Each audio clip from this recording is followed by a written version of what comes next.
gaur sustapen ministroa Gasteizera etorri dela aprobetxatuz, eman nahi izan diogu eskutitz bat, eta azkenean lortu dugu eskura ematea, eta baita ere egin dugu hemen konzentrazio bat, adierazteko ez dugula nahi soterramendua eta HTA nahastea, ikusten dugulako egin daitekeela soterramendua HT-rik gabe, eta ez dela Araba suntzitu behar soterramendua egiteko, Gasteizko orbain hori kentzeko. Eta baita ere esan diogu ministroari kasu egiteko Europa Batasuneko auzitegi kontuak esan duenari, eta beraiek esaten dutena da gaur egungo trenbideak eta berritu behar diela eta aprobetxatu behar diela, eta ez diela egin behar abiadura handuko trenbide berriak.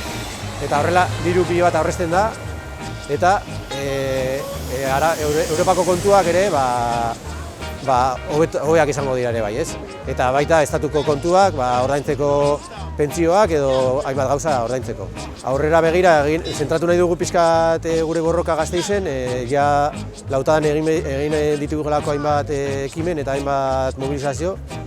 Ikusten dugulako hemen Gasteizen igual dago nahaztuta HTA eta soterramendua. Ikusten da ere soterramendua jende gehienak edo babesten duela. Gu ez gara hor sartuko, ez diogu inori izan behar zein behar duen, baina bai esan nahi duguna da ez dela nahaztu behar eta ez dela Araba suntzitu behar soterramendu egiteko, ez?